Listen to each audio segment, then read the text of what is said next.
Сәлем достар, сіздермен Салтанат. Бүгін сіздерге асқабақ пен еттен жасалынатын өте нәрлі, дәмді, тойымды тағамның түрімен бөлісемін. Бұл тағамды асқабақты ұнатпайтындардың өзі сүйсініп жеп қоятын болады. Бисмиллах, 500 грамм қой етіне дәміне қарай тұз, қара бұрыш, розмарин, базилик және сұйық май қосып жақсылап араластырамыз. Асқабақты екіге бөліп, корзинка етіп, қасықтың көмегімен ойып аламыз. Табаға сұйық май құйып, алдымен жоғарғы отта етімізді екі жағынан қып-қызыл етіп қызартып қуырып аламыз.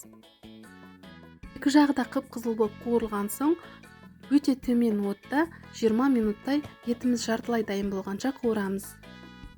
Асқабақтың осылай қасықтың көмегімен ішін ойып, корзинка етіп жасап алдық. Енді пиязымызды, етімізді, аскөгімізді және қызыл сары болгар бұрыштарын кезекпен барлығын жайғастырамыз. Егер болгар бұрыштан таппасаңыздар, болгар бұрышты қоспауға да болады.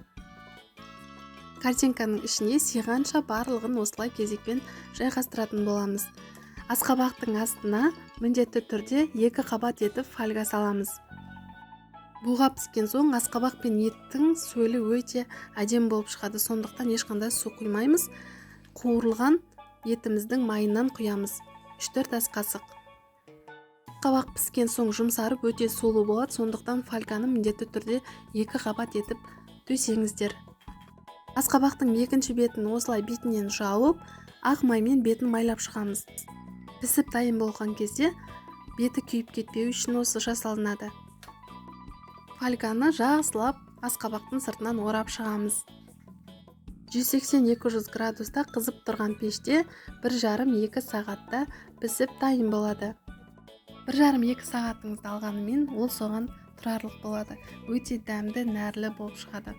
Міндетті түрде жасап көруге кеңес беремін. Сарымсақты міндетті түрде қосыңыздар.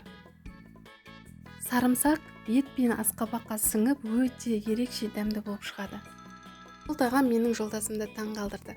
Сіздер де өз жолдастарыңызды, отбасыңызды таңғалдырып, керемет тағам дайындап беріңіздер. Амандықта жүздескенше қош сау болыңыздар.